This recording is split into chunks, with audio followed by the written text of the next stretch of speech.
Bom dia a todos.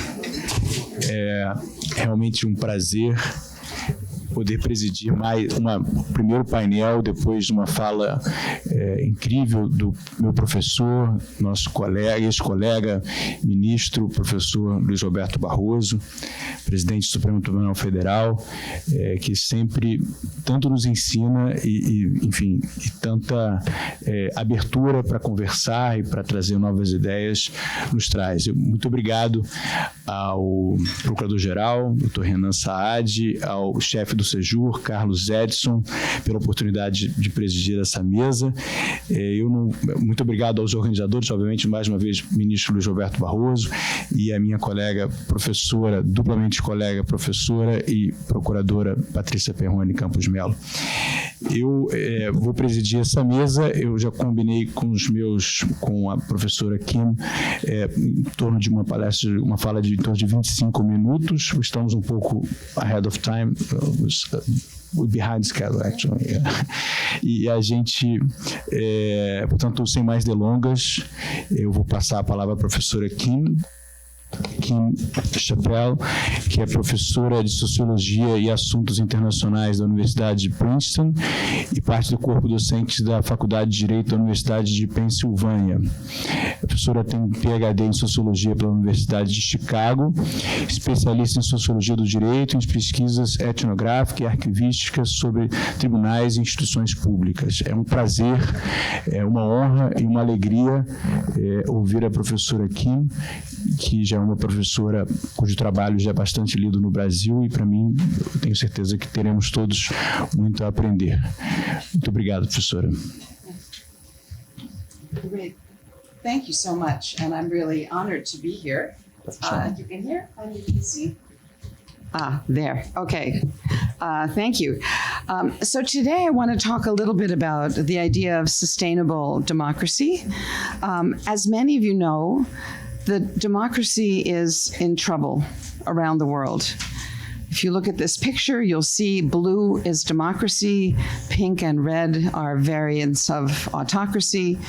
And the world experienced a real growth in democracy until around the turn of the millennium, after which you start to see, particularly the dark blue, the consolidated democracies, start to decline, to the point where the Varieties of Democracy project, which is a big research project based in Sweden, the researchers there said, as of last year, we'd gone all the way back to the state of democracy when the Berlin Wall came down.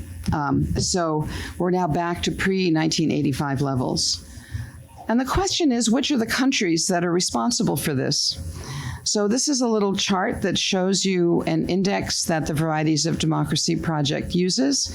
It measures liberal democracy, which is a combination of constitutional protection of separation of powers, human rights, and free and fair elections.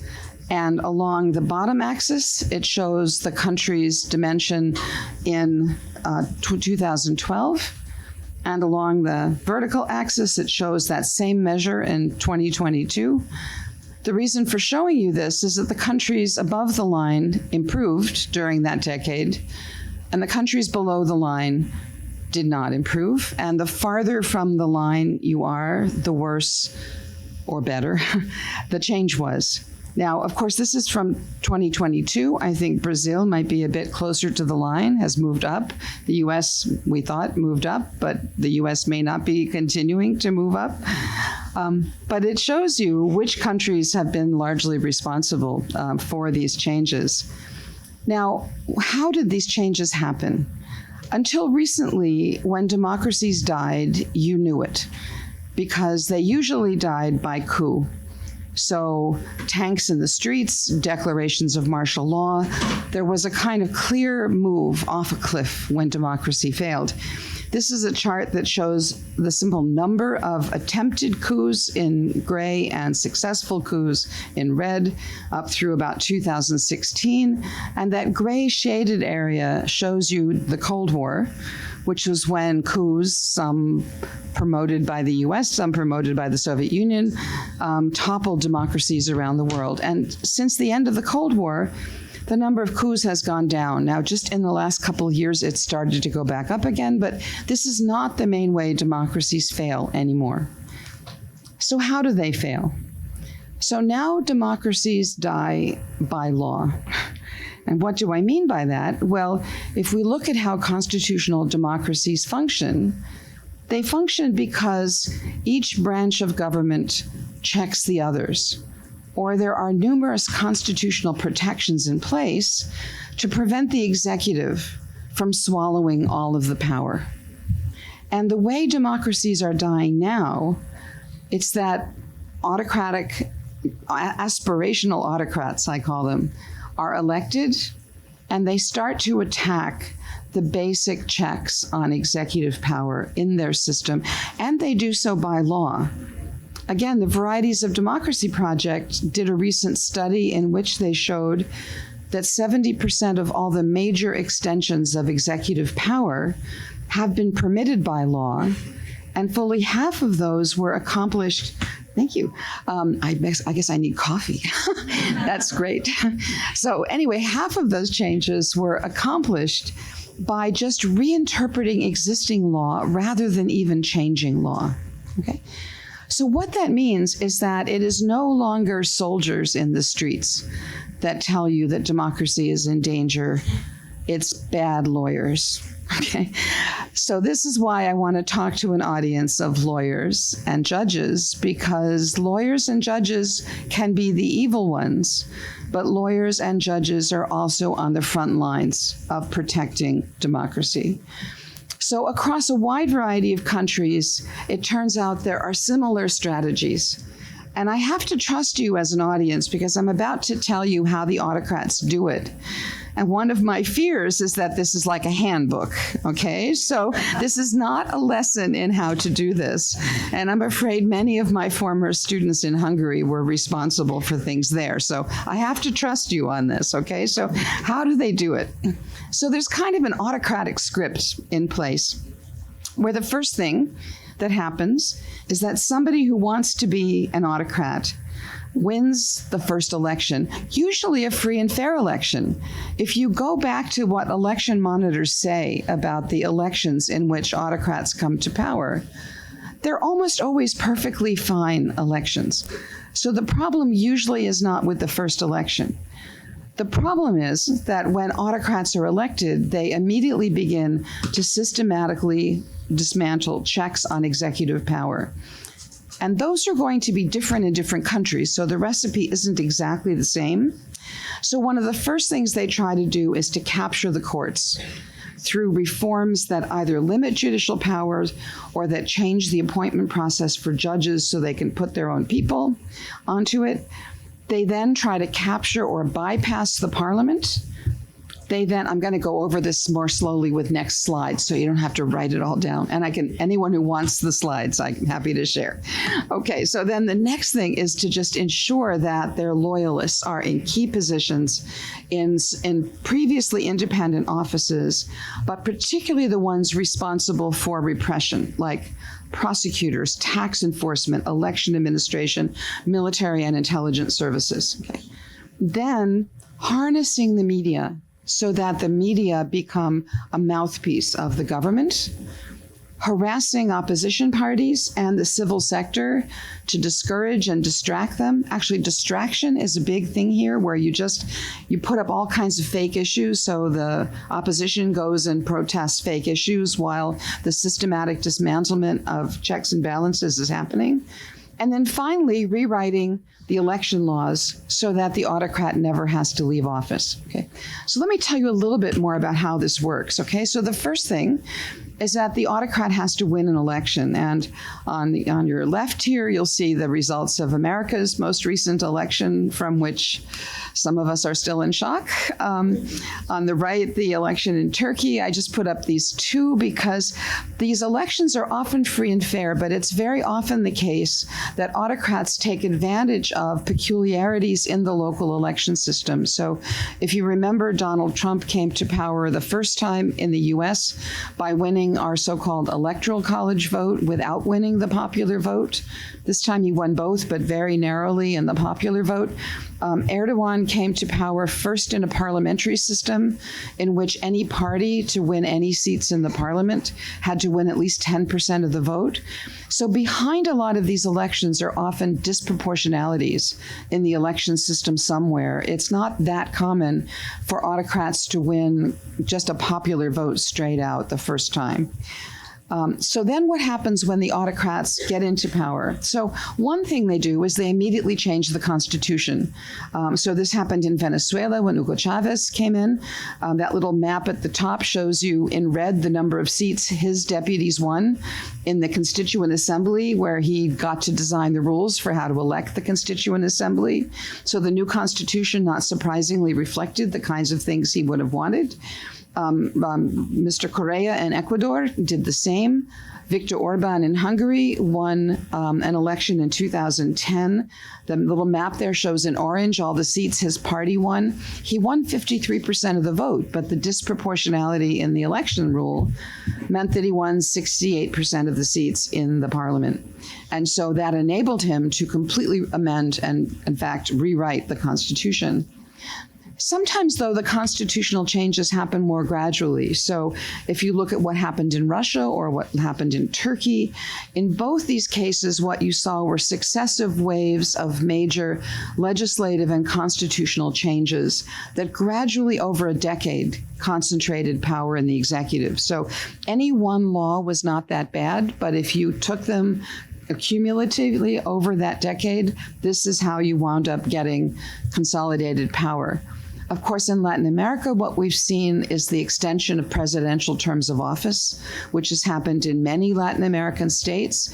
There's now, of course, a very helpful opinion of the Inter-American Court, which indicates that 2 terms should be enough for any president in Latin America, but we'll see if that limit holds. What happens next? Well, the aspirational autocrats then want to capture the peak court. So in Hungary, Viktor Orban did this by changing the appointments procedure so that the votes of only his own party in parliament were enough to appoint judges. And then, of course, he expanded the number of judges, but he did it in a very clever way. He first expanded the jurisdiction of the court so that it got many more cases. And then when the court was flooded with cases, he said, oh, we need more judges. And that gave him the excuse to put his own judges onto the court in packet, and then he cut the court's jurisdiction back. And eventually, because this court kept citing its own pro-democratic precedents, he amended the Constitution through his obedient parliament to mean that basically all the decisions of that court from 1990 to 2011 were nullified all at once. And then suddenly the court had no precedents to lean on to be able to continue their pro-democratic moves. In Poland, something very similar happened where Jarosław Kaczynski and his Peace Party refused to recognize the judges who had been appointed by the prior government. They declared those positions open, and then they packed them with their own people. They eventually wound up irregularly appointing a Supreme Court president who then refused to let any of the judges appointed by any other party sit on any of the cases. In the U.S., of course, as you know, Donald Trump appointed 3 judges to the Supreme Court in his first 4-year term, and 2 of those appointments were legally, or rather normatively, questionable because he just changed the norms for how you appoint justices in advance of an election. The ordinary judiciary also, like most countries in the world, of course, Brazil also has a civil service judiciary. So you can imagine if suddenly an aspirational autocrat lowers the judicial retirement age. This happened in Hungary and Poland. They got rid of the top 10 to 15%, the most senior judges in the most important positions. And then they changed the process for appointing judges. And they changed the disciplinary procedures so that if judges ruled in ways the government didn't like, judges appointed by the government could then preside over a disciplinary process that would remove them from office. They also captured the system through which cases were assigned to specific judges. So even on courts where the government didn't have all the judges in their pocket, they could still get a case to the president of the court, and he would ensure that it would go to a panel of friendly judges. So in general, capturing the judiciary is something we see all the time. sidelining the parliament, using special parliamentary procedures, changing the rules of parliamentary procedure. In Hungary, they literally block the opposition from speaking, and if you speak, your salary is cut. This just was ruled a violation of the European Convention on Human Rights, but the government's not changing its rules. Declaring states of emergency is another way to just bypass Parliament so that the executive rules by decree. Capturing independent institutions by inserting loyalists, so especially, like I mentioned, these repressive offices. What's happened in a number of these autocracies is that not only do you get your own public prosecutor, your own head of intelligence services, you fire a lot of the generals and replace them with your own people, but then you extend their terms of office so that they're there for a very long time. Turning the media into an echo chamber. So this happens not by having the police storm in and close the media. That would attract too much international attention. So instead, the autocrats go after their finances. So they remove state advertising from publications they don't like. They threaten private advertisers with not getting any state contracts if they're seen advertising in the opposition press. They threaten media owners with changing a regulatory system, not only for the press, but for the media owners' other holdings. They arrange for the sell-off of unprofitable media because once all these things have happened, the media then have trouble maintaining themselves financially. And when the media are down and out financially, they sell them to friends of the government. And then investigate the media for over and over again for violating all kinds of new and vague laws, and of course, libel actions, harassing the civil sector. This happens, of course, all the time.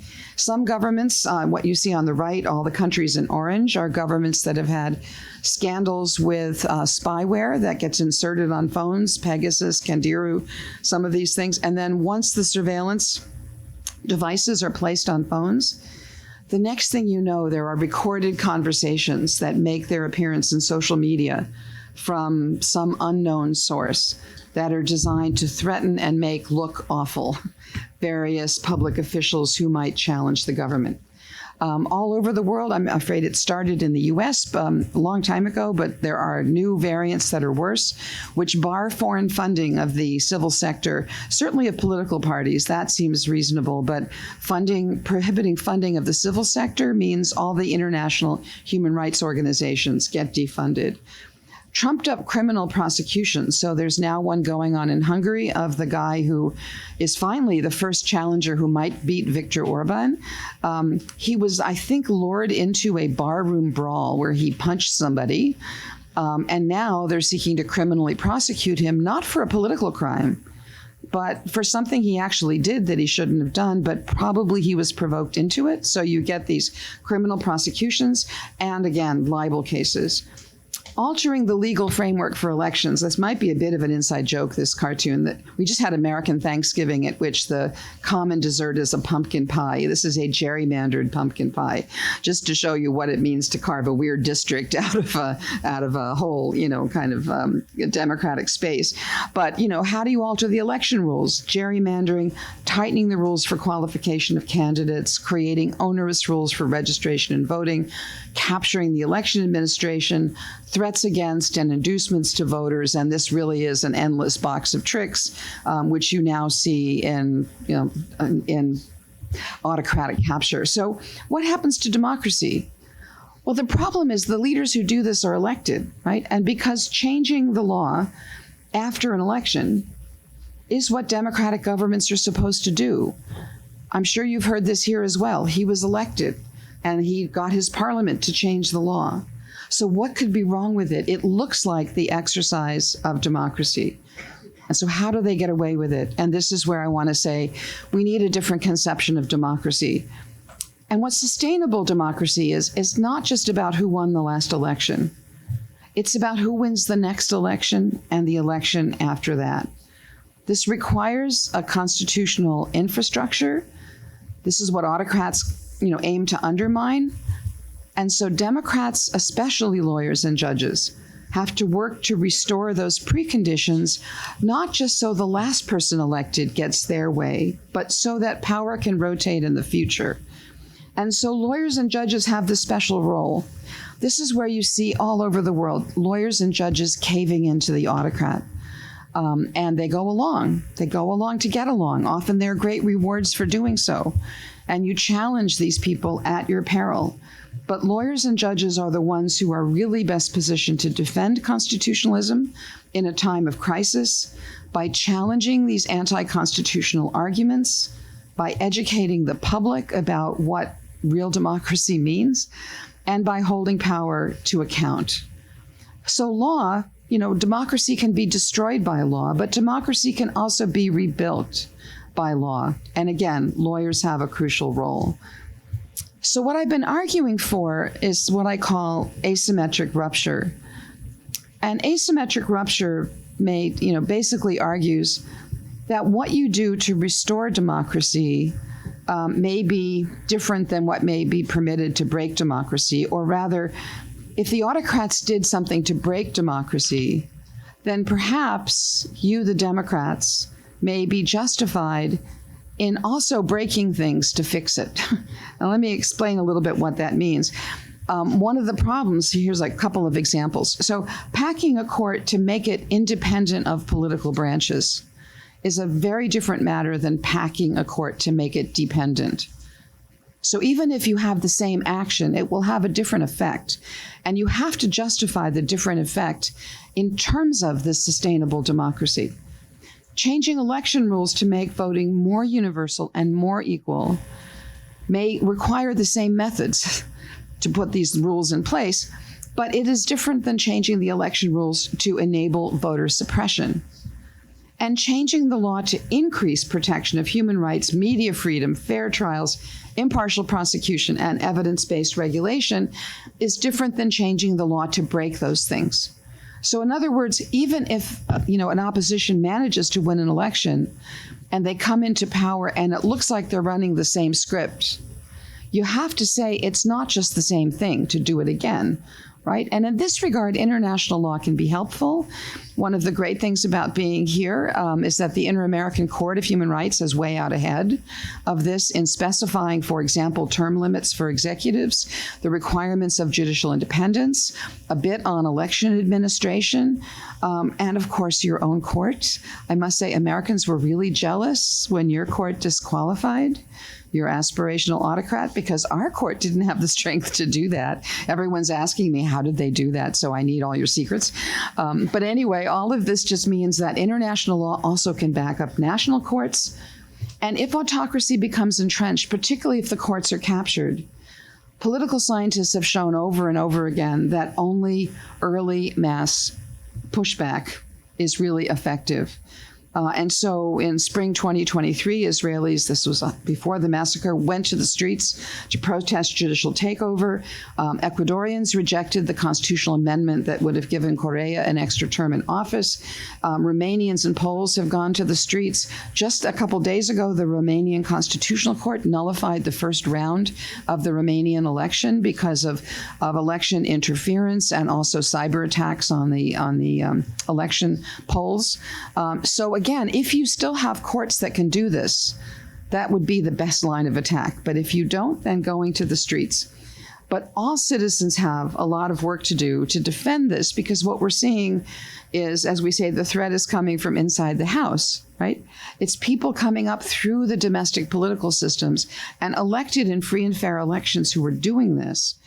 And those of us who want to maintain constitutional democracy can't avoid and can't be afraid to use our strongest weapons, which is law. So thank you.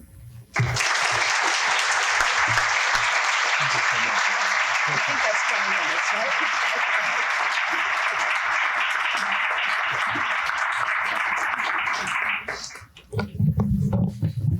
Muito obrigado, professora Kim Chapello, pela excelente palestra, muito didática, tanto oral quanto graficamente, né? Realmente uma virtude. Eu aprendi muita coisa, fiquei com muitas dúvidas e fiquei com vontade de fazer várias perguntas, mas eu não posso. E portanto, O Caia não vai deixar, vai brigar comigo. Portanto, eu vou, sem mais delongas, passar a palavra para o nosso segundo palestrante, professor Irapuan, colunista do Globo, de quem eu leio sempre com muita regularidade. É sempre um prazer estar com o Irapuan. O Irapuan é doutor em Direito Processual pela UERJ, ex-assessor do ministro do Supremo Tribunal Federal e no TSE. Enfim, presidente da Comissão de Igualdade Racial na OAB e advogado. Professor Irapuan, sem mais delongas, eu passo a palavra a você. Muito obrigado por estar aqui conosco e por compartilhar suas ideias. É um prazer. Obrigado. Bom dia a todas e todos. Primeiramente, agradecer, cumprimentar a mesa na pessoa do Dr. André Cirino e também a Patrícia Perrone pela organização. Eu fico muito feliz de ter sido convidado a participar desse evento, justamente com a convite, a designação do ministro Barroso, que foi meu professor na graduação, no mestrado, e dentro de um evento com tantas pessoas extremamente qualificadas, com renome mundial. Eu até anotei aqui que eu não ia fingir costume de estar aqui hoje, então eu realmente agradeço, estou realmente muito feliz de estar aqui, justo na PGE, que eu já estou virando quase sócio, Semana passada eu estive aqui também para lançar o meu livro, então é um lugar que eu já tô acostumado praticamente, a minha outra casa também, aqui no Rio.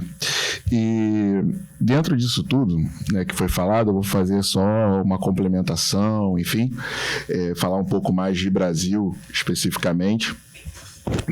E tirando algumas coisas que eu já venho escrevendo e refletindo a respeito e que às vezes eu trago também nas colunas do Globo. O ministro Barroso ele falou sobre a democracia constitucional e obviamente eu não vou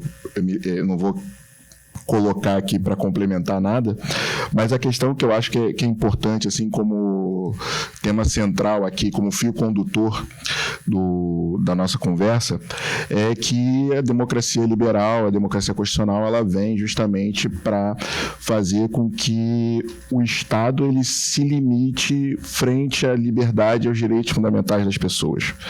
Eu acho que esse é um principal ponto quando a gente vai falar de extrema-direita, extrema-esquerda, enfim, a gente está falando sobre o principal, que é a pessoa ser reconhecida como sujeito de direitos e que precisa ter ali uma determinada limitação do Estado.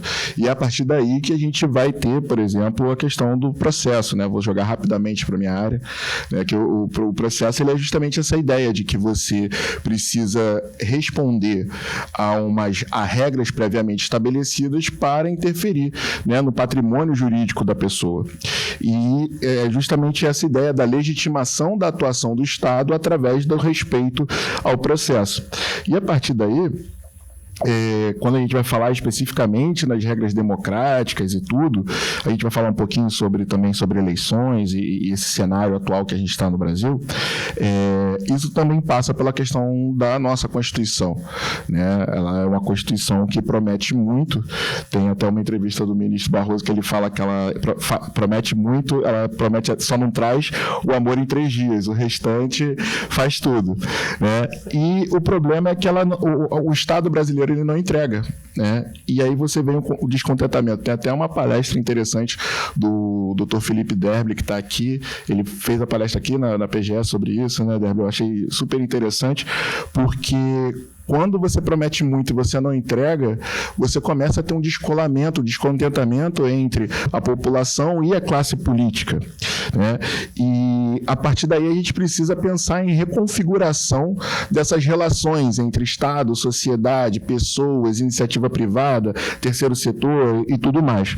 E aí eu vou beber da fonte do professor Luiz Engales, que é da Universidade de Chicago, em que ele vai trazer, falando assim, olha, aquela dicotomia entre Estado e iniciativa iniciativa privada, isso está ultrapassado.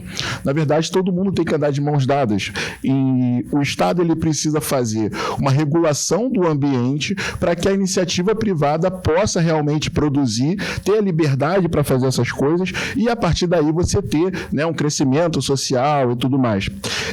E aí a gente tem um exemplo muito recente, né, com o marco regulatório do saneamento básico, né, em que, para a gente conseguir cumprir a Agenda 2030, o Estado brasileiro ele fazia um investimento de 3 bilhões por ano, e na verdade a gente precisava de muito mais. E em 6 meses ali, mais ou menos, a gente conseguiu mais ou menos 90 bilhões de reais de investimento, né? Então, a ideia de você ter clareza nas regras do jogo, né, de você ter uma jurisprudência que seja estável e regras claras com relação a investimento e aquela coisa que foi feita, né, de você pegar o filé e o osso ao mesmo tempo para poder não ficar só investindo onde já não precisa mais tanto, é o que vai fazer com que a coisa realmente ande. E aí a gente vai para um livro que eu gosto muito, que é o Porquê as Nações Fracassam, do Acemoglu e do Robinson, né? Eles vão trazer um estudo que foi feito por 20 anos num grupo de pesquisa de Harvard, e ali eles vão falar um pouco sobre por que algumas nações elas conseguem prosperar e outras não. Até esse ano, se eu não me engano, eles ganharam o Nobel de Economia, né? E aí eles vão fazer essa parte da economia institucional, fazendo uma diferenciação entre as instituições inclusivas e as instituições extrativistas. As instituições inclusivas são aquelas em que as pessoas que estão ali administrando, elas têm uma responsividade. O que isso quer dizer? Se você andar fora da linha, você vai precisar responder à sociedade, vai precisar responder para tudo. Então, se você tem um político que é pego fazendo alguma coisa, essa pessoa vai sair da cena política, ela vai ser punida, né, efetivamente. E as instituições extrativistas, por outro lado, elas pegam como um pequeno grupo político acaba explorando o restante da sociedade. E aí tem uma conversa muito interessante do Robinson com uma amiga minha, que foi aluna dele, que ele perguntou assim: Olivia, como é que tá o Brasil e tudo? E aí, com esse negócio de pega corrupto daqui e tal, aí ela, o Brasil tá com um desafio grande, mas as instituições estão respondendo. E aí o Robinson riu da cara dela e falou assim: Olivia, o Brasil não tem instituições sérias, né? E infelizmente a gente consegue ver várias instituições com caráter extrativista regendo o nosso país. Mas antes disso, eu queria fazer um breve relato assim do panorama das eleições agora de 2024, né? Que a gente teve o Centrão como grande vencedor. Para vocês terem noção, apenas 4 partidos do Centrão, eles elegeram 3 mil prefeitos, o que significa que 54% das prefeituras do Brasil estão na mão de 4 partidos do Centrão, e 46,5% de todos os vereadores do Brasil também, né? E, para além disso, quando a gente vai falar sobre essa relação entre pessoas, sociedade e Estado, e também em relação às eleições, a gente tem que lembrar que o nível de abstenção foi absurdo. A gente teve 21,71% de abstenção esse ano e só foi menor do que na época da pandemia, com 23,15%. Ou seja, muito pouca diferença de um para o outro. E isso traz, né, um recado, eu acho, da sociedade para as instituições em geral. Primeiro que as pessoas já estão de saco cheio, desculpa o português, claro, porque, assim, no final das contas, você troca as peças e as pessoas continuam sem acesso ao básico, né? Então, a partir dali, você começa a pensar, pô, se eu votando ou não votando, não vai fazer muita diferença, né?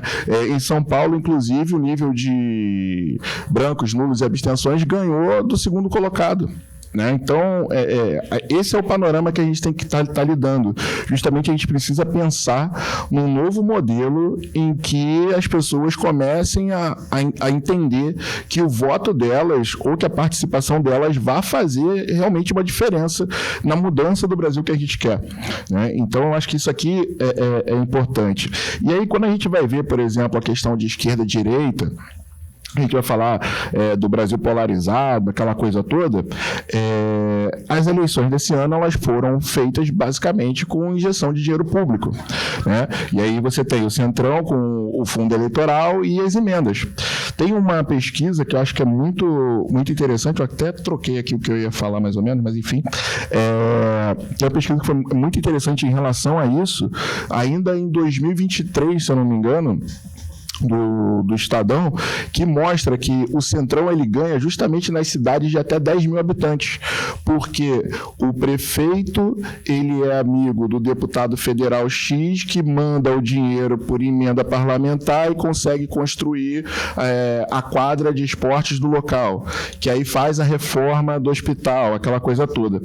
E aí eu acho que isso mostra que, na verdade, o brasileiro médio, ele não está ligando muito para a esquerda e direita, ele quer a melhoria de qualidade de vida dele. E aí é muito mais fácil. Mas aí é um toma lá da cá. Cara, mas assim, vamos combinar que esquerda e direita, toma lá da cá, pelo menos ali você tem uma melhoria da qualidade de vida. Você vai ter o remédio lá, você vai ter onde o seu filho estudar ou poder brincar.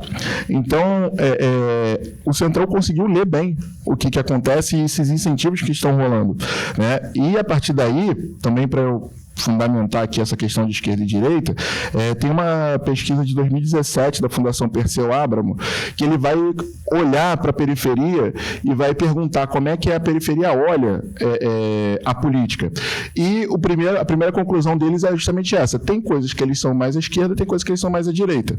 E aí, por exemplo, eles olham muito a questão de o Estado, ou classe política, versus o cidadão. Eles olham, por exemplo, a coisa de quererem ter o seu valor individual reconhecido, né? E aí você tem a questão da meritocracia, mas eles também entendem que é preciso haver política pública para que eles tenham acesso a determinados bens, né? E aí tem uma passagem que eu acho que é muito importante, assim. Eu acho que vocês vão lembrar de uma mãe de família que ela foi presa porque roubou uma garrafa d'água e mais alguma coisa lá em São Paulo. E aí teve um HC que foi negado e aí ela teve que chegar até o Supremo para ser liberada. E a frase que ela fala quando ela sai da cadeia é: eu só queria ser gente.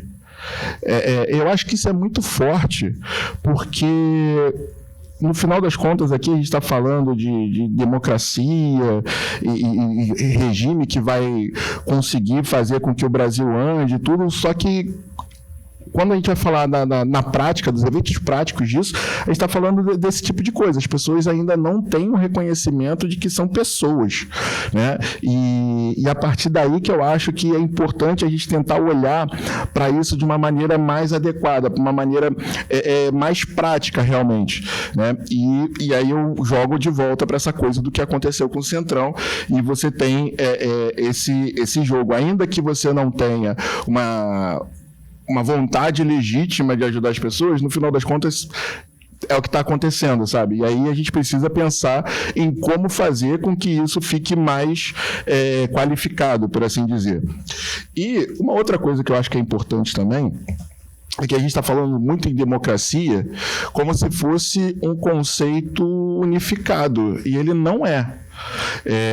Em 2023 saiu uma pesquisa justamente falando sobre os impactos do 8 de janeiro, né? E me chamou muita atenção porque o conceito de a definição de determinados conceitos, assim, ela é muito diferente entre as pessoas, entre seus espectros políticos.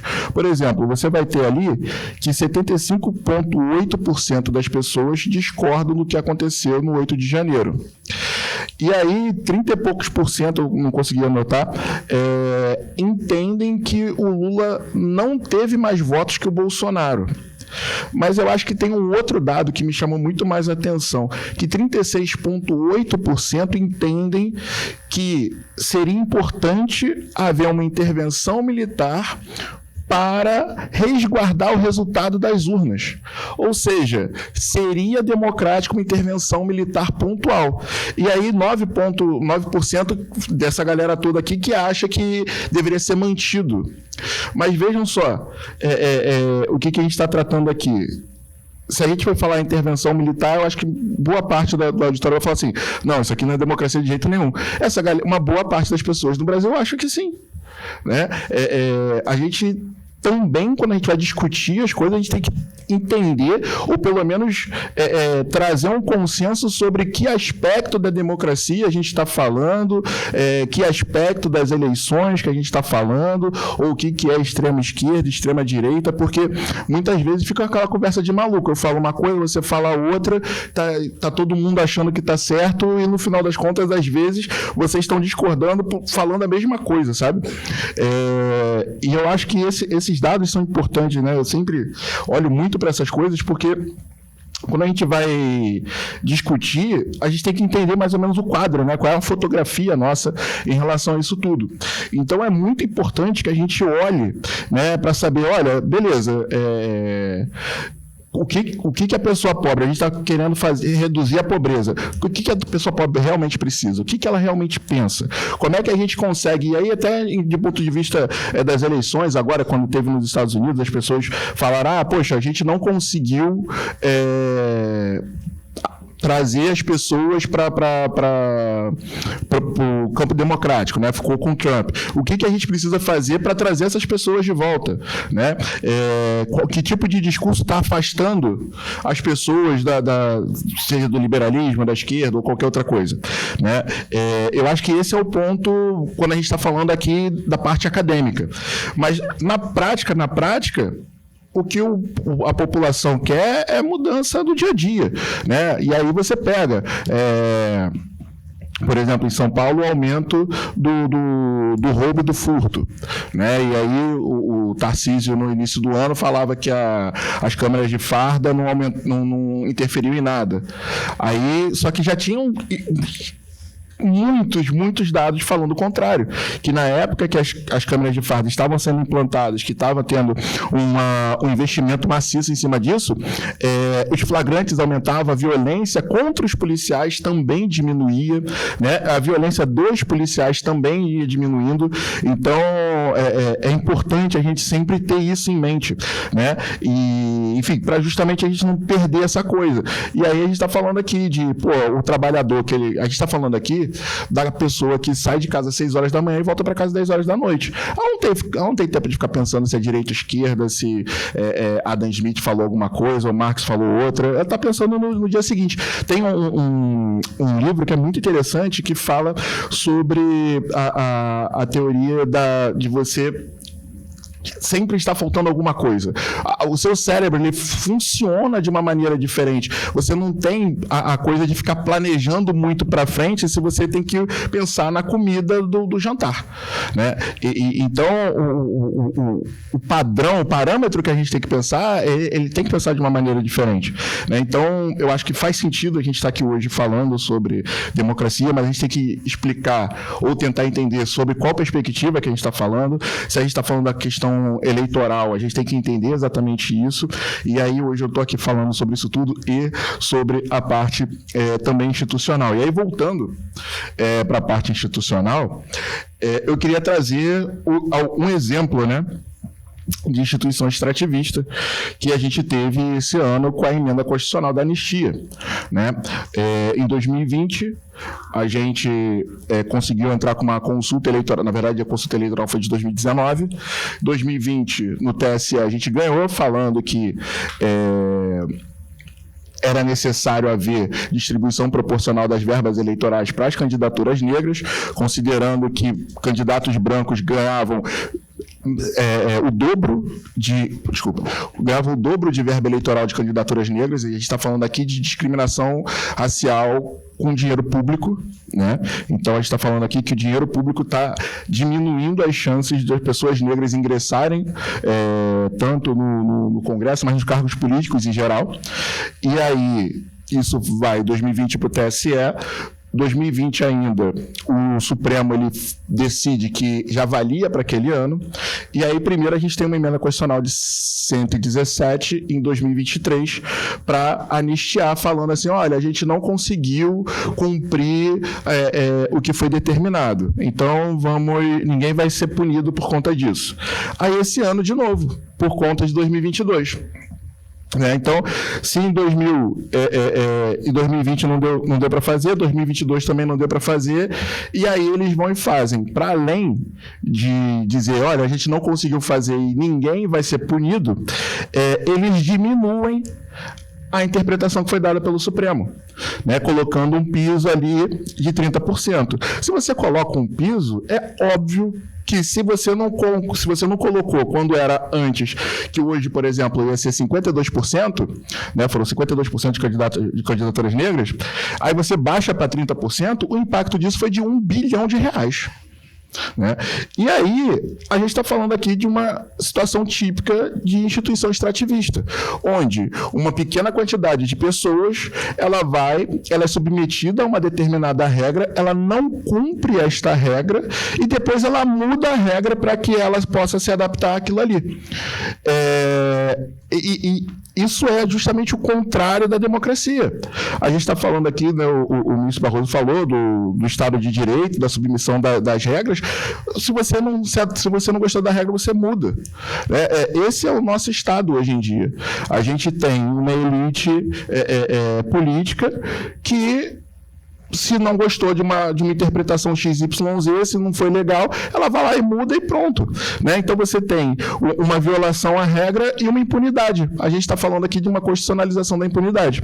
Né? E isso me lembra muito uma obra do Lima Barreto, de 1922, né, que é o livro Os Brusundangas, que ele vai trazer, né, que existe uma elite de pseudodoutores, que são médicos, advogados, engenheiros, que eles só são importantes que eles têm esse diploma, e ponto, e acabou. Né?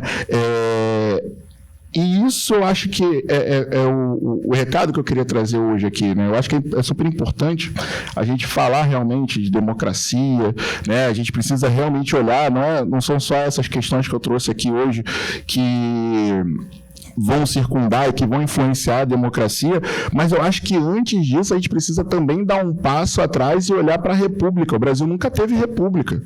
Isso aqui é um caso clássico que uns são mais iguais do que os outros, né? Igual na Revolução dos Bichos.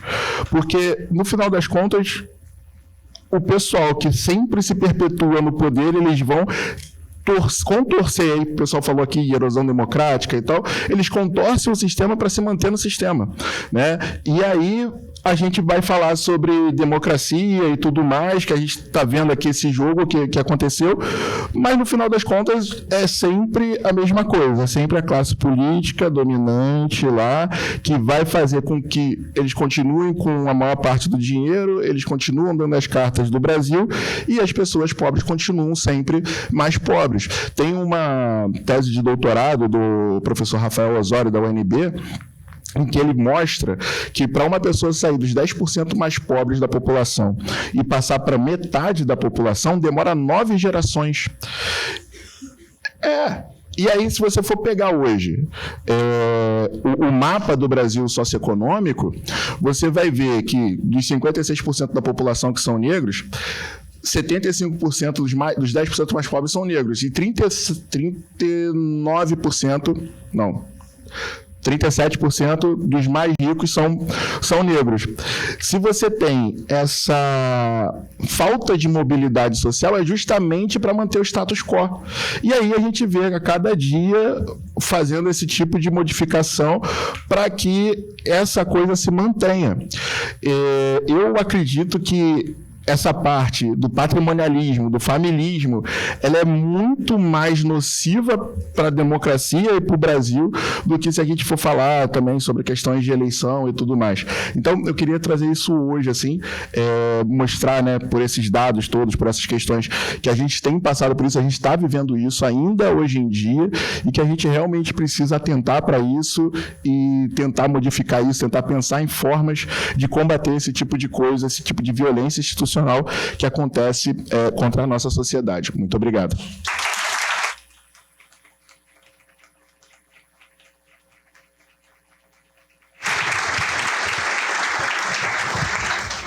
Muito obrigado, professor Dr. Irapuan, por compartilhar ideias de forma tão clara e, enfim, ideias muito relevantes. A gente estava conversando sobre isso ali atrás, né? Como a gente vai ser democrático num país tão desigual, e numa desigualdade que se perpetua e que não mostra horizonte de modificação, né? A gente, enfim, também tem um monte de pergunta para te fazer, vou deixar para depois porque a hora está muito adiantada.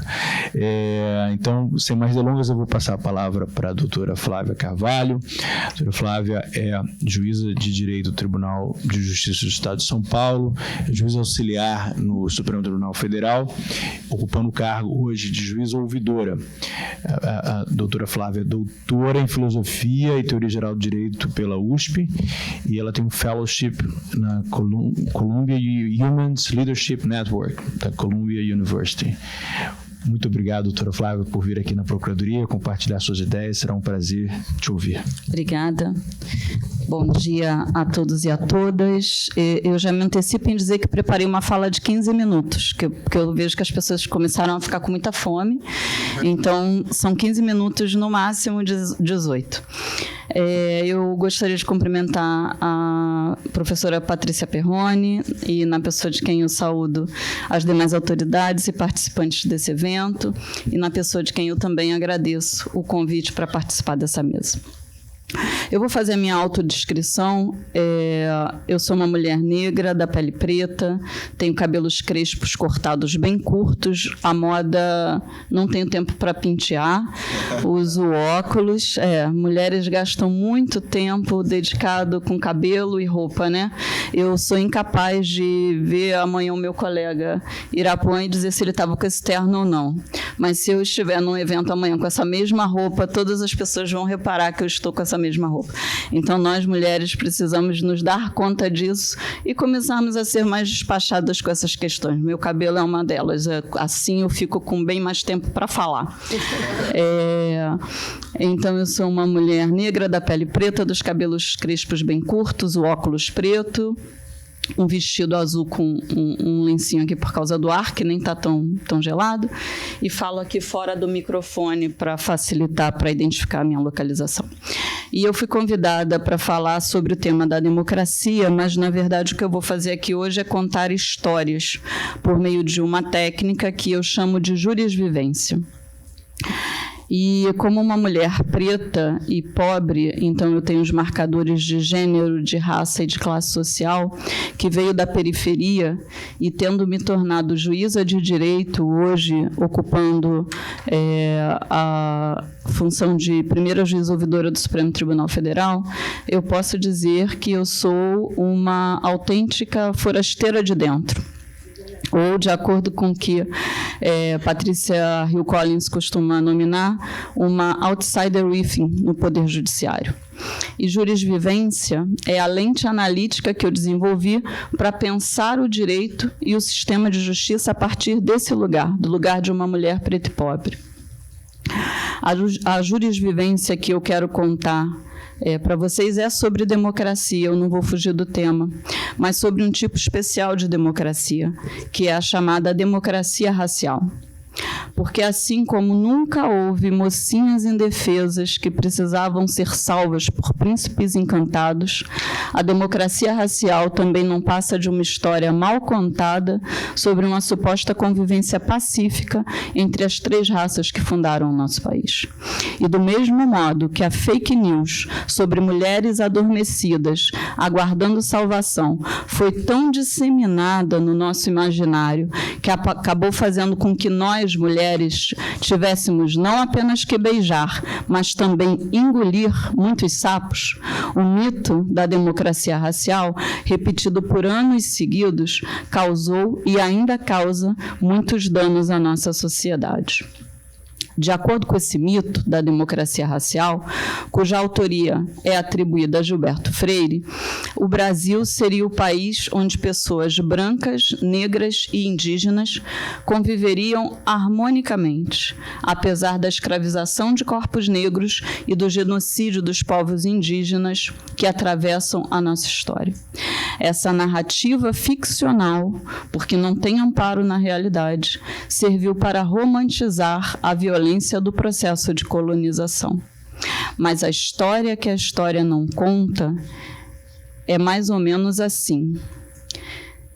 Ninguém ouviu um soluçar de dor no canto do Brasil. Um lamento triste sempre ecoou, desde que o índio guerreiro foi para o cativeiro e de lá cantou.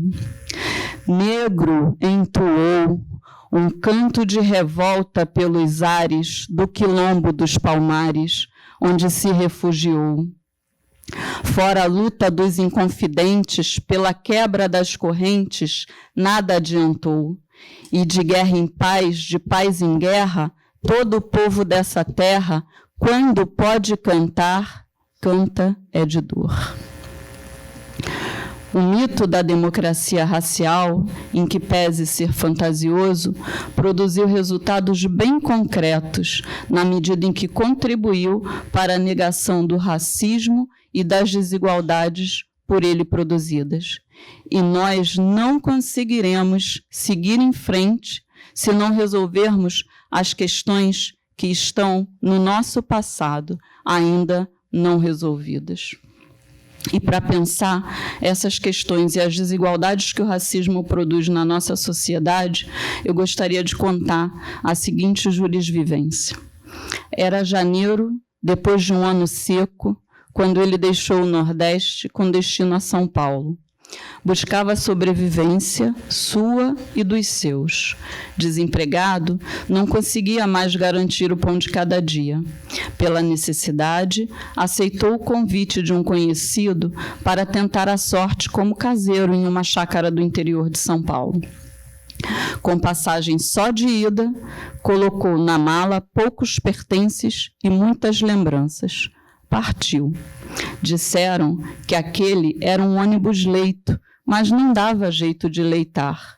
O tempo da viagem foi suficiente para rever toda a sua vida sem achar nada do que se arrepender. O destino o empurrara para a cidade grande. Havia medo, não deu ouvidos. A fome, que esperava deixar para trás, parecia um monstro muito maior. Depois de 3 dias de viagem, chegou. Já no sítio, onde deveria trabalhar, sua companhia era a solidão. O trabalho não era pesado, não para ele, acostumado na lida. Limpava o galinheiro, podava as plantas, cuidava para que tudo estivesse em ordem. E nas horas vagas, sua distração era sentir saudade da esposa, dos filhos, do sol que quase nunca aparecia na fria terra da garoa. A cada 15 dias, o conhecido que o indicou ao trabalho vinha para ajudá-lo com aquelas coisas de tecnologia. Não sabia operar um caixa eletrônico, muito menos usar um telefone celular. Era chamado de matuto, de bronco, de capial. Ignorou. Passados 8 meses da sua chegada, a polícia apareceu. Havia uma denúncia. O sítio estava servindo de esconderijo para armas e drogas. Abriu a porta, convidou os agentes a entrarem, certo de que se tratava de um engano. Começaram as buscas pela casa do patrão, que um dia fora a Casa Grande. Depois, o cubículo do caseiro, que, apesar das semelhanças, já não se chamava senzala. No galinheiro, a terra estava revirada. Os policiais ali se detiveram. Com a experiência do homem em remexer a terra, auxiliou os agentes até que localizaram um bunker, cujas profundezas escondiam um armamento pesado e expressiva quantidade de drogas. Surpreso, nada soube dizer. Na verdade, nem entendeu direito o que perguntaram com umas palavras difíceis que ele nunca tinha ouvido falar. Seria levado à autoridade policial. Quem era esse? Teve vergonha de perguntar. Seguiu. Na delegacia, assinou um termo. Depois, prosseguiu para a audiência de custódia. Fosse porque nada tinha a dizer ou porque nada compreendia do que estava sendo dito, silenciou. Esperaria o julgamento preso, apesar de primário e sem antecedentes. aguardou. Passado 1 ano, o dia da audiência finalmente chegou. A juíza era eu. Ele entrou. Eu já havia lido o processo e estava pronta para condená-lo, mas depois de ouvidos os policiais, minha certeza estremeceu. Os próprios militares demonstraram se compadecer daquele homem. Ele parecia inocente, mas inocente, Excelência, todo mundo diz que é. Então, lido pelas lentes do racismo, que limita a nossa imaginação quando olhamos corpos negros, ele certamente só poderia ser culpado. As testemunhas de defesa deixavam evidente que o homem já vivia em regime fechado no seu trabalho, ou seria algo chamado a trabalho análogo à escravidão. Trouxeram provas que sabe-se lá por quê não foram apresentadas antes. Falha do defensor público ou do sistema público de defesa de pretos e pobres?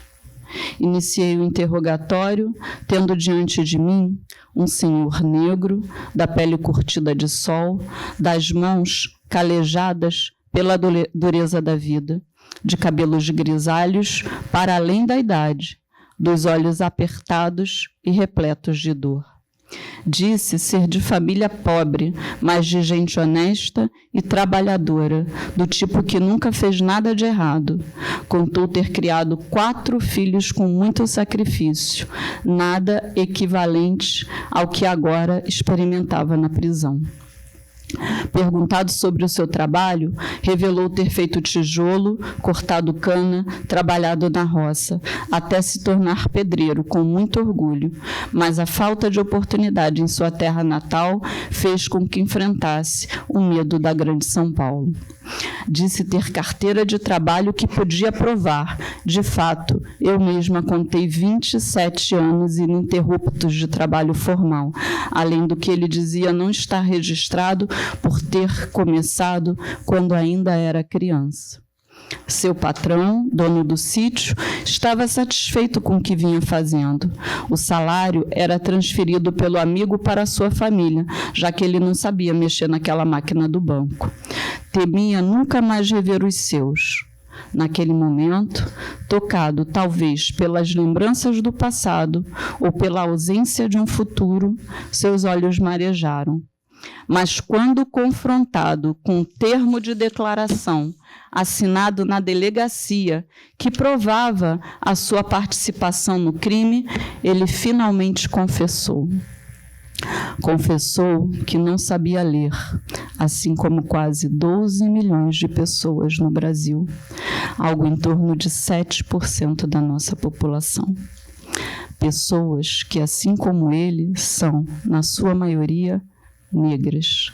Ele sabia apenas desenhar o seu nome, sem distinguir as letras.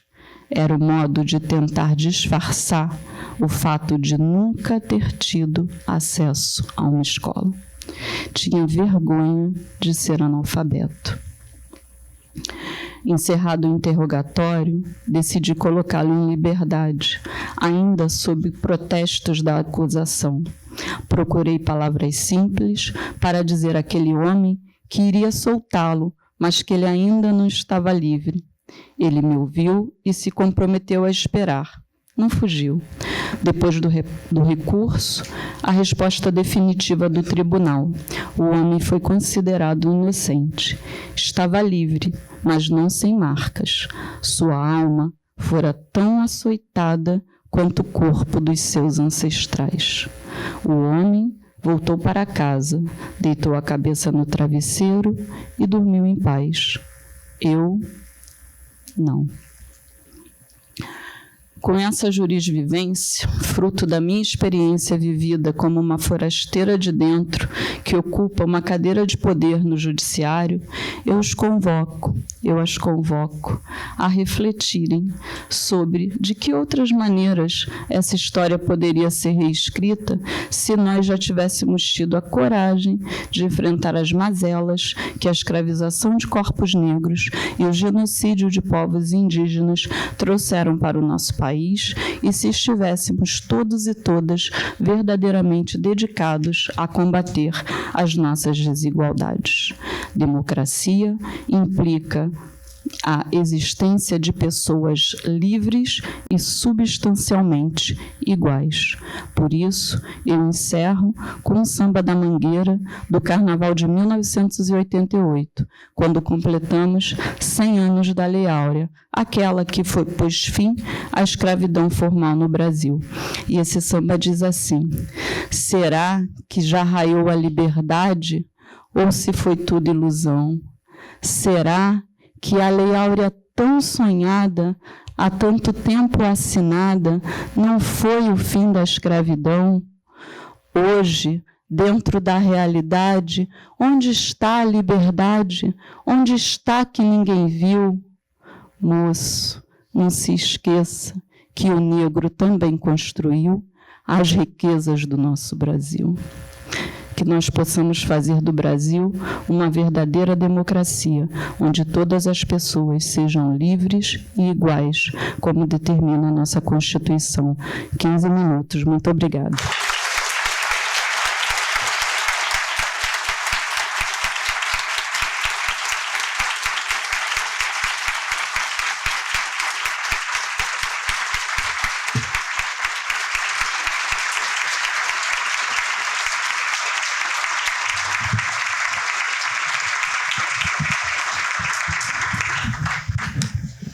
Muito obrigado, doutora Flávia Carvalho, pela excelente palestra e muito obrigado por compartilhar essa jurisvivência que eu tenho certeza nos marcou a todos e oxalá provoque coragem para que tenhamos o mesmo compromisso com essa diminuição de desigualdade, que sem ela não há democracia. Eu vou passar a palavra, eu também tenho muitas perguntas depois, enfim, mas eu vou passar imediatamente a palavra à professora Estefânia Queiroz Barbosa, que é professora de Direito Constitucional da graduação e da pós-graduação da Universidade Federal do Paraná e da Uninter, e do doutorado em Estudos de Gênero da Universidade de Palermo. Ela também é co-presidente da Associação Ítalo-Brasileira de Professores de Direito Administrativo e Constitucional. Muito obrigado, professora Estefânia, por compartilhar suas ideias. Será um prazer te ouvir. Obrigada. Vocês me ouvem? Bom dia a todos e todas, ou boa tarde. Queria, num primeiro momento, agradecer a professora Patrícia Perrone e o ministro Barroso pelo convite em participar desse evento com tantas grandes autoridades e especialistas no tema. Colocar minha responsabilidade agora sim, né, mais perto do horário de almoço, mas sou professora de Direito Constitucional e vou tentar assegurar o direito à alimentação.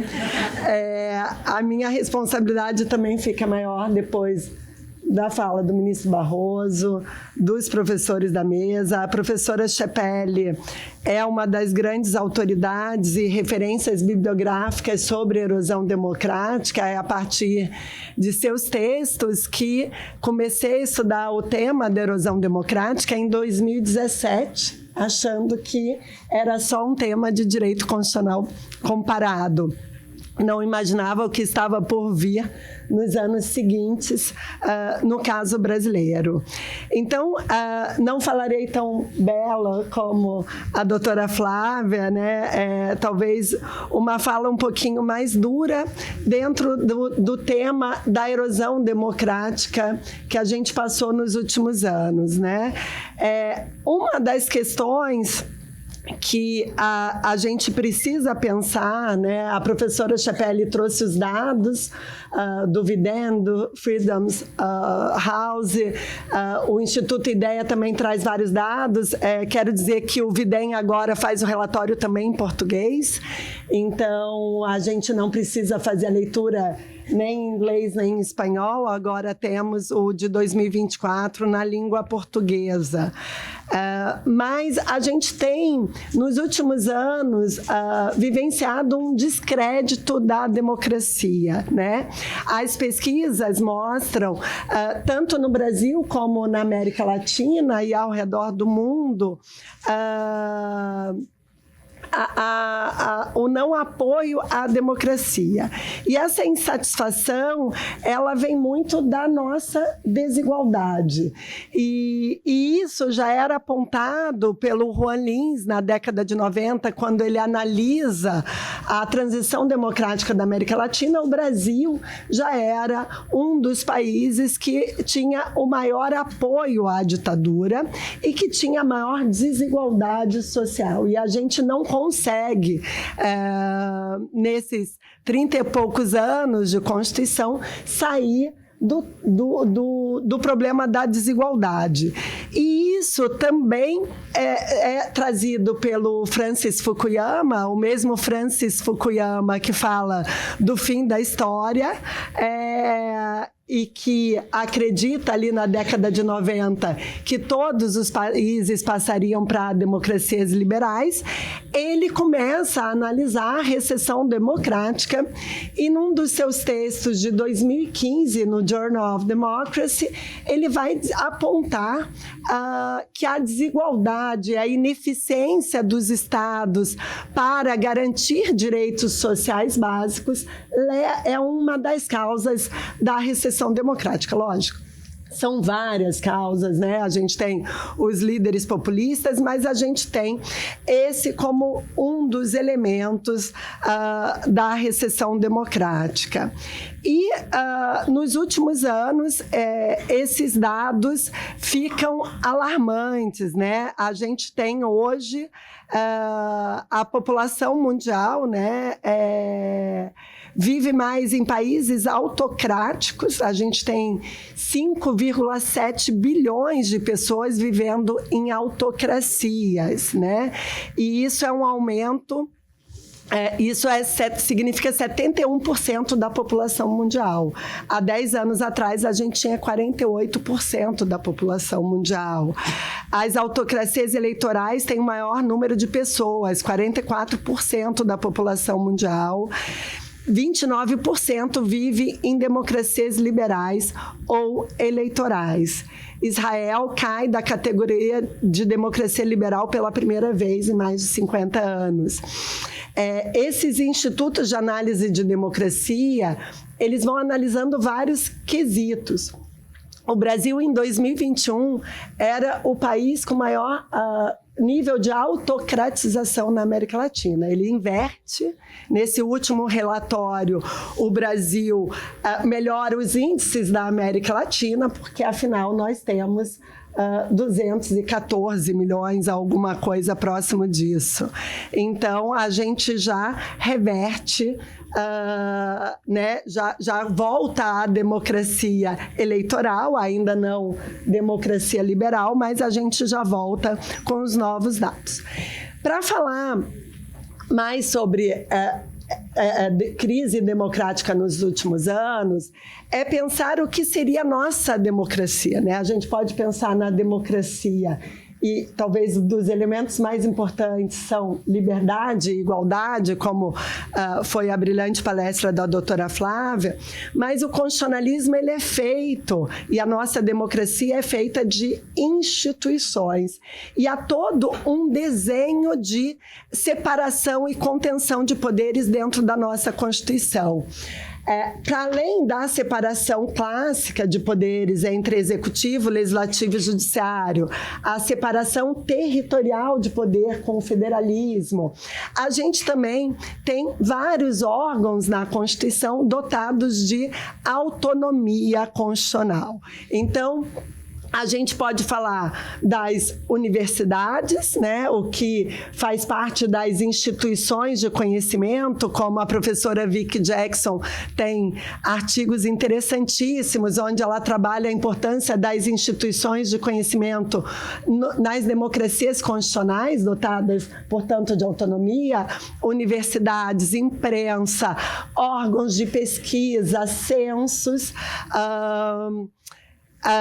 partidos políticos, associações, OAB é dotada de autonomia constitucional, com poderes diferentes dos outros órgãos de classe, enfim, várias instituições, agências independentes são dotadas de autonomia constitucional nesse desenho de limitação do poder. E todos esses órgãos foram atacados nos últimos anos. A gente teve ataques a professores e autonomia universitária, quer seja em questões relacionadas à censura de professores que lidam com o tema de crise climática, Amazônia, como democracia, mas também a gente teve uma crise com a pandemia, que parece que já está distante, mas a gente também teve uma tentativa de manipulação desses temas. E vejam, há uma dificuldade, eu, professora há 20 anos, a gente vive sempre no Brasil com crise econômica e com ausência de dinheiro para as universidades. Esse sempre é um discurso recorrente. E por meio de crise econômica é muito fácil censurar ou manipular a autonomia das universidades. A gente também teve a discussão sobre nomeação de reitores de universidades públicas e trago esse exemplo para trazer para vocês uma questão que é repensar o direito administrativo brasileiro. Muitos procuradores e procuradoras do Estado têm como sua cabeceira o direito administrativo, porque atuam na defesa do Estado em temas do direito administrativo. O direito administrativo brasileiro, ele traz muito resquício do período autoritário, de um Estado autoritário, e a gente recepcionou normas desse período, assim como a gente recepcionou a doutrina desse período e como a gente recepcionou a jurisprudência desse período autoritário. Isso para falar da discricionariedade administrativa. Muitas vezes, e nessa discussão, por exemplo, da nomeação de reitor, o discurso é de que o presidente tem discricionariedade para nomear um reitor de uma universidade pública.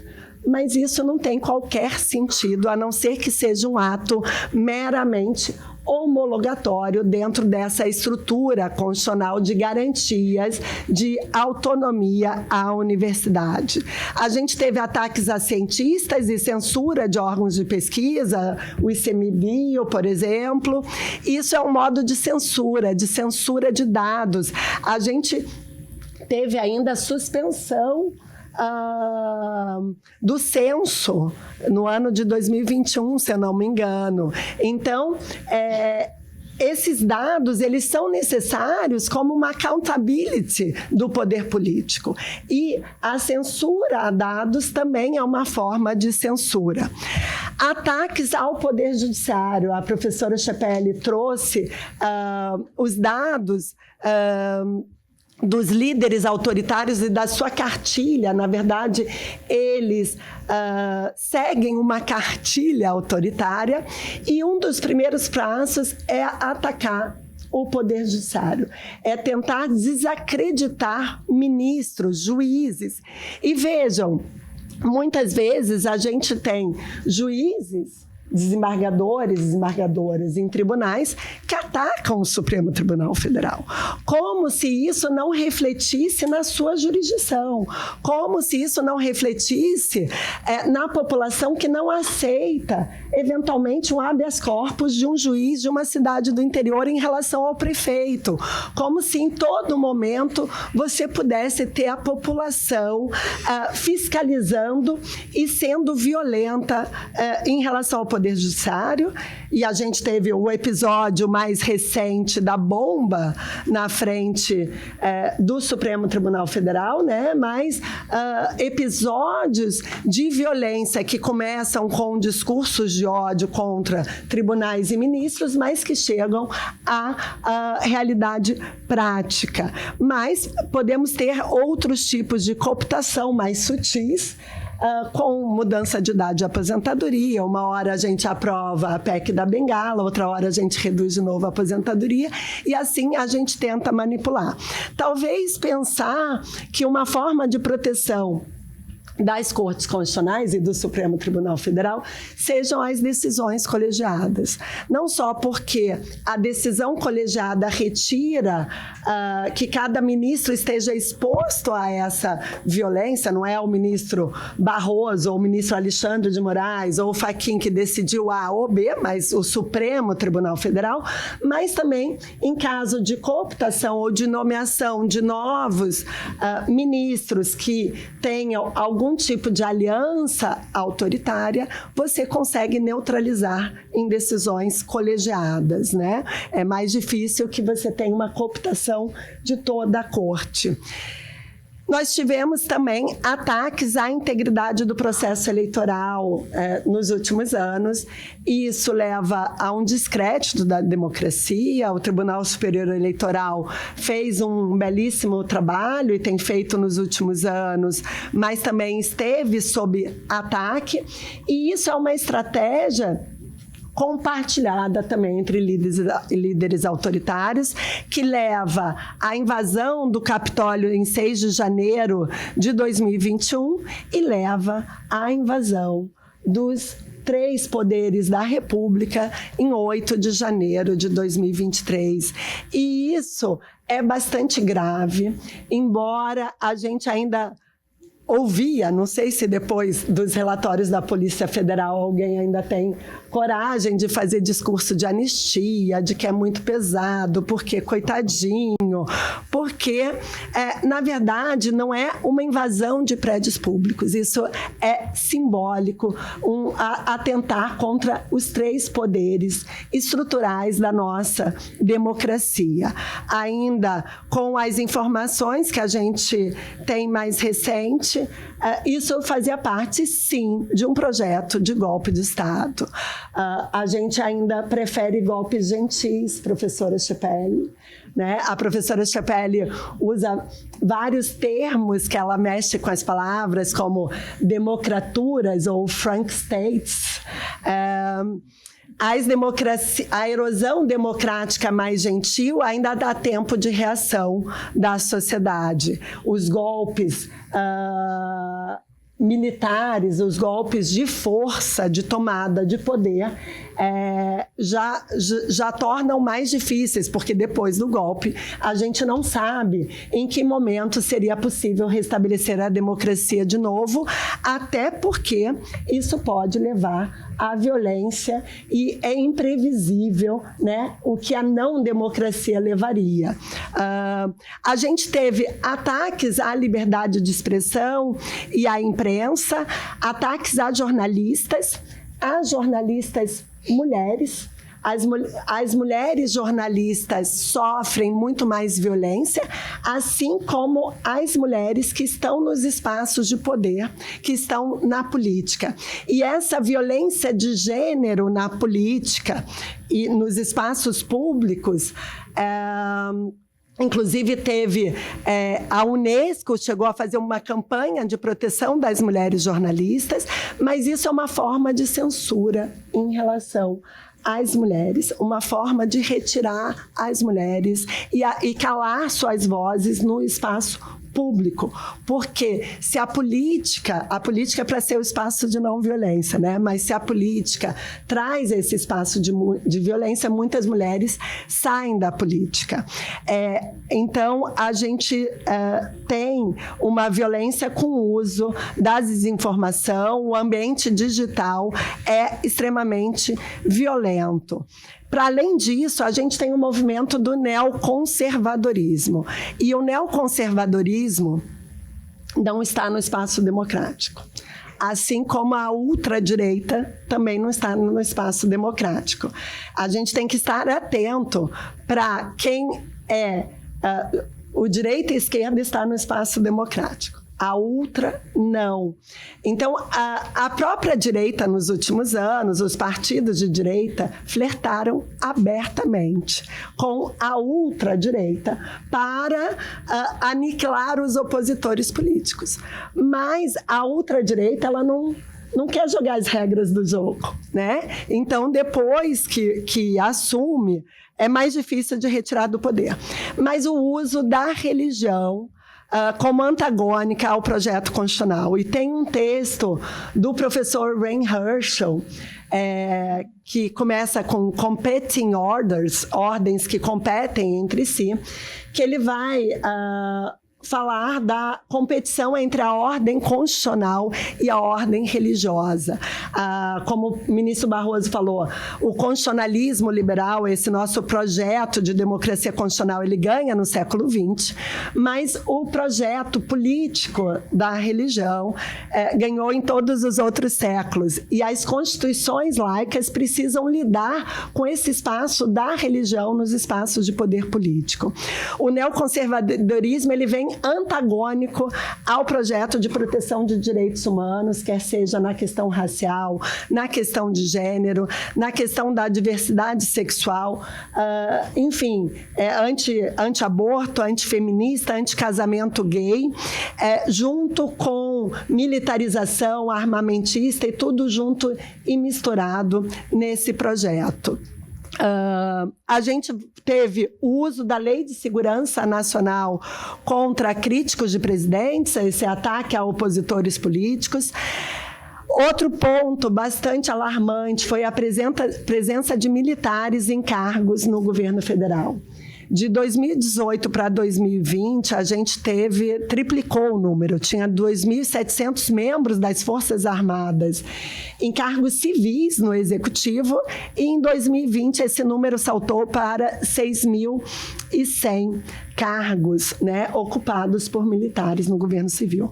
Uma democracia não deve ter militares no governo civil, e a gente precisa falar sobre a democratização das Forças Armadas. Os últimos episódios mostram como se vivesse num mundo paralelo e como se a gente tivesse que continuar a ser tutelado, né? A justiça, a ausência de uma justiça de transição, ou uma transição para a democracia negociada com os militares que continuaram a tutelar no pós-88, ela precisa agora, chega de tutela, não é aceitamos o resultado das eleições que eles gostarem, aceitamos a decisão do Supremo que eles gostarem, né? A democracia é garantir o próprio Estado democrático de direito e não ser antagônico. E vejam,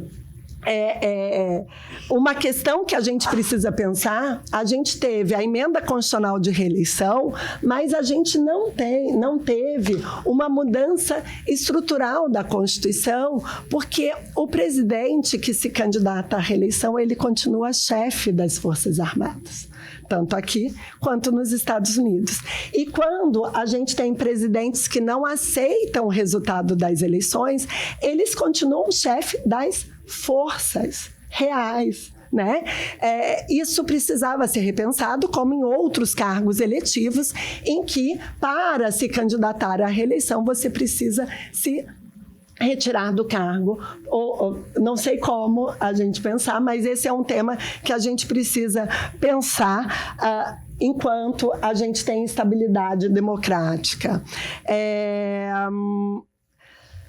Outra questão, dentro dessa estrutura constitucional, que eu falei para vocês que a gente tem vários órgãos dotados de autonomia, a gente tem também a burocracia como uma forma de contenção de poder, divisão de competências. E o presidencialismo e o nosso hiperpresidencialismo, por conta da nossa história ditatorial na América Latina, ele normalmente dá ao presidente a possibilidade de nomear os chefes dessa estrutura burocrática. Portanto, esse hiperpresidencialismo também leva a uma cooptação dos órgãos públicos, e a gente precisa que esses órgãos sejam dotados de autonomia constitucional. A gente precisa debater o próprio presidencialismo. Juan Lins, acho que o ministro Barroso, Gilmar, tem falado, o professor Bruce Ackerman também defende o parlamentarismo, e no sentido do que o Juan Lins falava, de que o parlamentarismo não é por acaso que os países parlamentaristas têm maior estabilidade democrática, porque o presidencialismo, salvo os Estados Unidos, pré-Trump, porque a presença de um líder que não quer jogar as regras do jogo já torna o presidencialismo mais instável, e de que o parlamentarismo ele traz esses extremos mais ao centro, e seria mais fácil de você conter abusos. Mas isso é um tema que a gente precisa, de alguma maneira, pensar. Já me encaminhando para o último ponto, a questão da desinformação. Todos esses temas foram agravados com o processo de desinformação.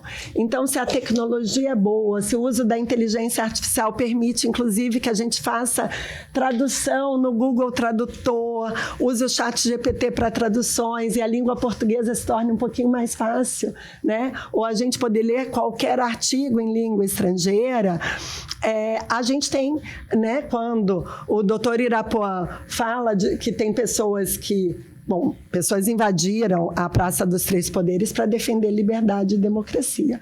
Mas a gente precisa saber de qual democracia a gente está falando. E a gente não pode imaginar que essas pessoas vivam num mundo paralelo de desinformação. Isso não é liberdade de expressão. A liberdade de expressão, ela é tanto a liberdade de expressão como o direito à informação. E direito à informação que não é desinformação. Se a gente imaginar governos autoritários, vamos imaginar Rússia, você tem manipulação da TV, isso. Venezuela, se o governo mantém o domínio da informação, ele está promovendo uma censura através de uma desinformação. Então, a desinformação não é liberdade de expressão, ela é o contrário, ela é uma forma de censura. Para além disso, diferente da ideia de que todo mundo tem maior liberdade nas redes sociais, a gente tem que lembrar que 3 das maiores plataformas de comunicação do planeta, o Facebook, o Instagram e o WhatsApp, pertence a uma única corporação.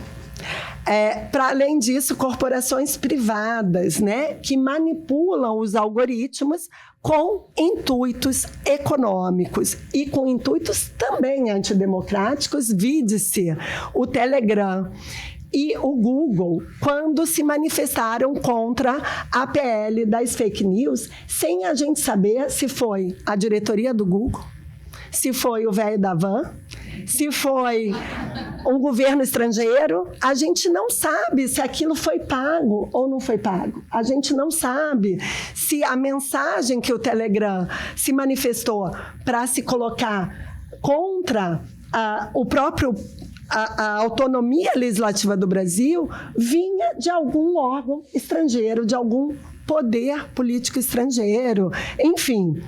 Então, a gente precisa falar sobre isso de maneira clara, né? Há um preconceito em relação ao Supremo, um Congresso que depois disso se colocou na pauta das plataformas digitais e não regulou o que precisava regular, e o Supremo tem que pautar o Marco Civil da Internet. Então, a gente ainda vive um perigo desse uso da desinformação. E já, para finalizar, eu queria falar para vocês, eu como professora de Direito Constitucional, me vejo como constitucionalista. E constitucionalista no sentido do que o professor Zagrebelski coloca no último livro dele, não sei se é o último, eu comprei 2 livros dele agora, mas o que ele fala de tempos difíceis para as constituições. E nesse livro ele faz a diferença entre o constitucionalista e o que ele chama de constitucionista, é a tradução para o espanhol, porque há um discurso de que constitucionalistas devem ser neutros, de que juristas devem ser técnicos. Mas ele vai dizer que o constitucionalista, diferente do advogado penalista, civilista, tributarista, ele, quando vai ser constitucionalista, ele vai ser constitucionalista com uma coerência ideológica com aquela Constituição, não com qualquer Constituição. Então, há um projeto na nossa Constituição que traz uma democracia racial, sim, porque a gente tem uma cláusula de não discriminação já no objetivo da República, né?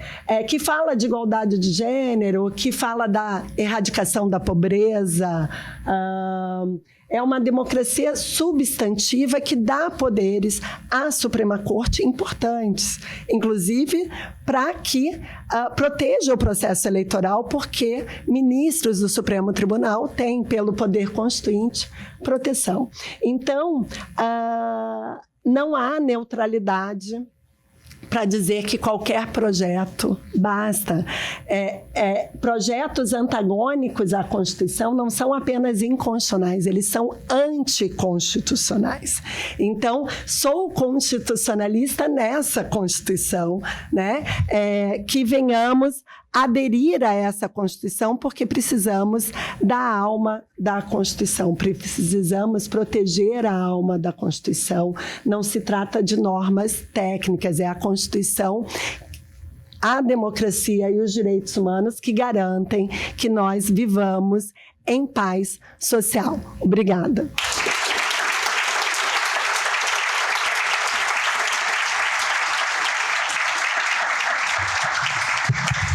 Excelente, muito obrigado, professora Estefânia, por compartilhar suas ideias e trazer uma agenda de pesquisa enorme aqui. Não faltam temas aos nossos alunos que estão aqui para serem pensados, não é? Foi realmente um prazer. Eu tenho muitas dúvidas também e eu vinha falando antes com a professora Patrícia Perrone, né? A democracia é o melhor projeto de governo que a gente já pensou, e o constitucionalismo é a melhor forma de desenhar as regras sobre esse projeto de governo. Quando um sofre, o outro dói, né? Quando um dói, o outro sofre mais ainda. Né?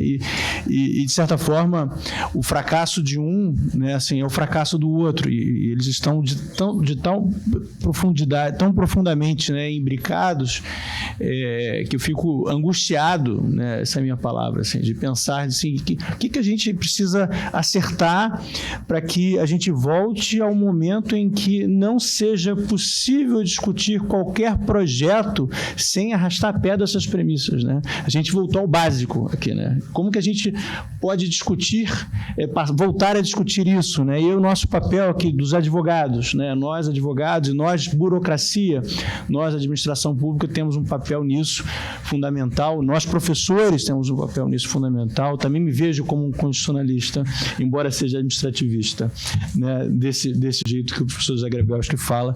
E sem mais, realmente agradeço novamente a oportunidade de estar aqui e agradeço a todos que estão até agora, a professora Kim, a doutora Flávia, a professora Estefânia, a doutora Irapuã, e vamos à parte da tarde. Muito obrigado, boa tarde.